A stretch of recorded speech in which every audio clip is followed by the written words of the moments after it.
Hello, everyone, and welcome to the Sports Centre YouTube channel.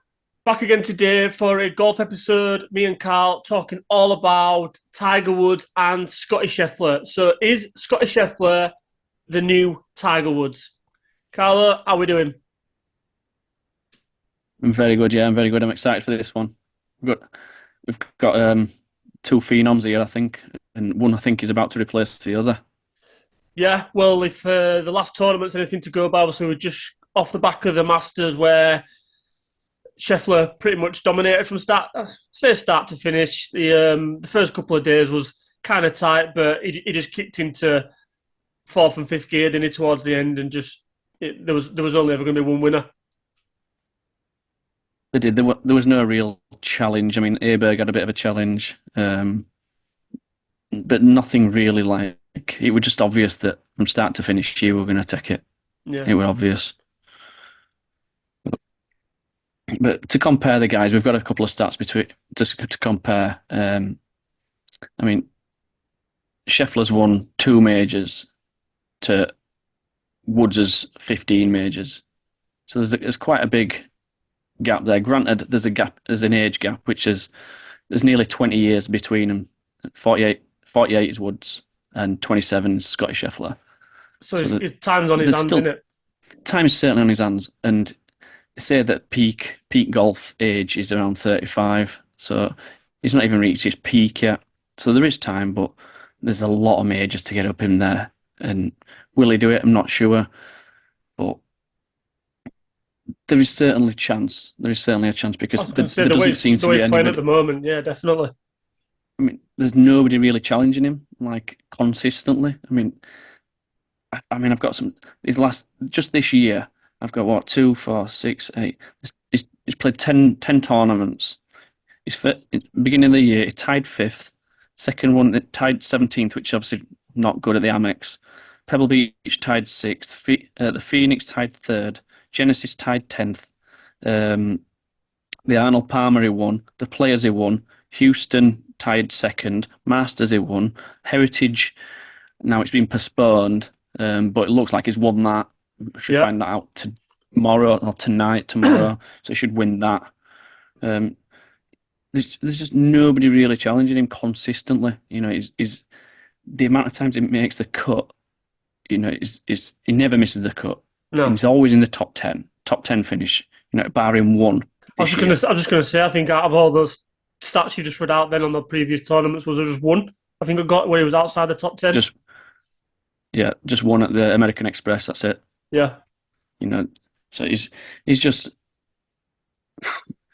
well the last 4 years, worth of, which is 4 majors per year, he's had 10 top 10 finishes. So there's 4 majors, and in the last 4 years, he's had 10 top 10s finishes. If you know, I think obviously including 2 of them being wins.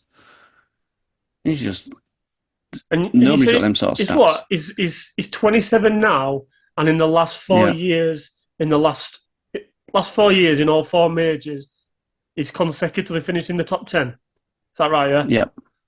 Yeah. That's some going then from a 23-year-old. Because I mean, I'm not being funny. At 23, you're still. I'm not going to say you're not a kid, but you're a young adult, aren't you? Yeah. So out of the 6, obviously, out of the 6, sorry, yeah, out of the 2, I think one of them were COVID, so that they didn't play in that year, and one of them, I think he just made the cut, and that were it. So I think he's just consistently up there, and for me, I just think,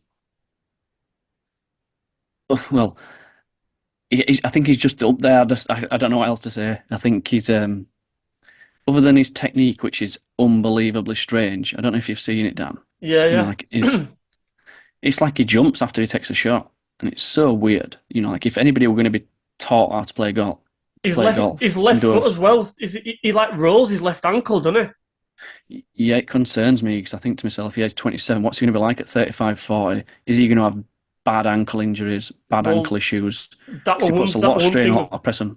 Yeah, that was one thing that I'm gonna mention, because obviously we touched on how Tiger's body's, you know, I'm saying it mad. He's packing in basically in terms of being able to compete at that level. His body's packing in. He's been through a lot, obviously on the course and off the course. But yeah, when I was watching the Masters, obviously there was a lot of coverage on, especially this year, on different players, different swings, and there was a lot of focus on Scheffler, albeit he was the leader, so there was a lot of focus on him.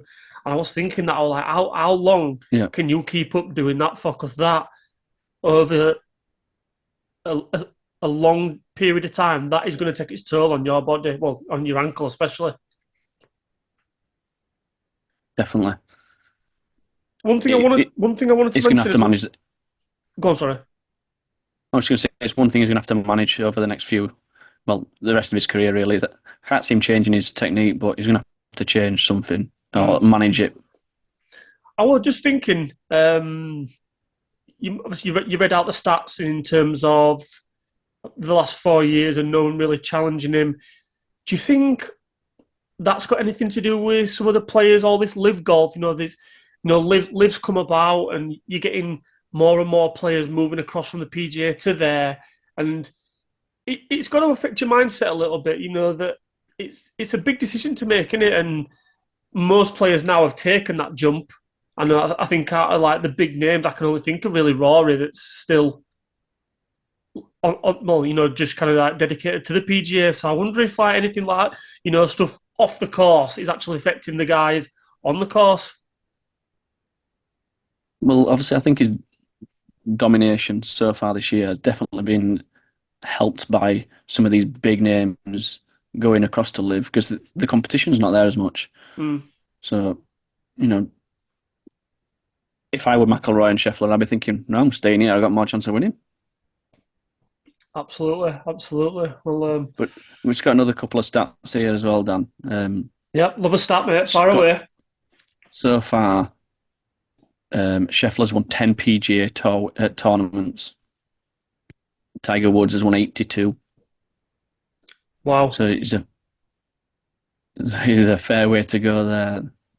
There's a fair way to go. That's a biggie, is that, isn't it? I mean, he's obviously all-time leading on that one.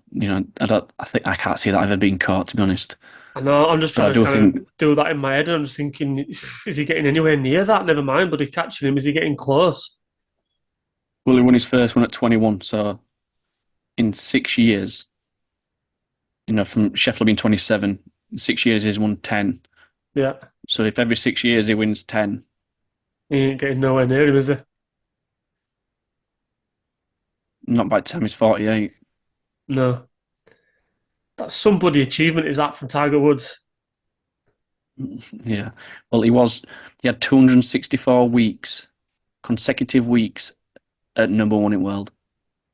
Wow, that's good. Maybe we've answered his own question. How many years that is? Maybe we've answered his own question, Carl. No, but I don't think we're trying to say that he's better than Woods. He'll beat Woods. I think what we're trying to say is Scheffler the Woods of now? Yeah. No, it's a good shout. And I do think he is. I do think that when Woods was in his pomp, in his prime, or coming up to his prime, there was nobody touching him. I do feel as though Scheffler's the same. Do I think he'll catch his numbers? No. But I just think, Scheffler will be the dominant force for the near future, at least. Yeah. No, I probably agree, mate. Just before we wrap it up... Go on, sorry. Go on. No, you go. I've got one more interesting stat that's quite quirky. Do you know how the caddies get paid? Like percentage-wise and stuff like that? Oh, they've mentioned it on the Masters coverage. Do they get a percentage of the winnings, don't they? Well, it depends. So most traditionally, obviously the players can pay the caddies whatever they want. Obviously, it's the players that pay the caddies. Yeah, it's at their discretion. Yes, but traditionally they get 5% of the winnings if they make the cut. They get 7% of the winnings if they make top 10. And they get 10% of the winnings if they win the tournament. Now, the quirky stat is Scheffler's caddy is called Ted Scott. and it's reported he has earned this year as a caddy more than McIlroy. Fucking hell. That's That for me, I mean, that's only reported. I mean, I'm not saying that that's exclusive, and I've worked out some numbers. That's just what is reported, and I found that quite interesting, to be honest. that's a first. That's a mic drop stat. I'm out of here. Well, on that note, then Well, no. I've got something else. I'm off. I just wanted to just really quickly. How weird was it watching Tiger Woods not wear Nike? Yeah, I mean, I've not seen his. I mean, I should Google it really, but I've not seen his It was logo. like a tiger, wasn't it? I don't know. I was trying to watch it, thinking, "What is that? What is it?" You know, Yeah, looking on his hat, looking on his top. I it was like a couldn't tell what it skeleton. was. It was like a skeleton of a tiger, or that's what I made it out as. But I was just looking, and I was like, "Wow, it just looks so weird." Yeah, Seeing him just in Nike. I want to know. I want to know whether because he always wears a red T-shirt, doesn't he, on the last round? Yeah. I wonder if he's still going to do that.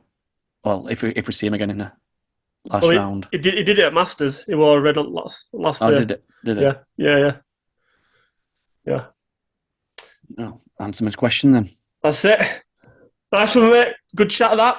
Liked it. Bit of golf. Hopefully we'll hook in some golf fans. On that note, guys, thanks for watching as always. If you can hit the like button, subscribe to the channel, and share the content, it's much appreciated. Catch you on the next one.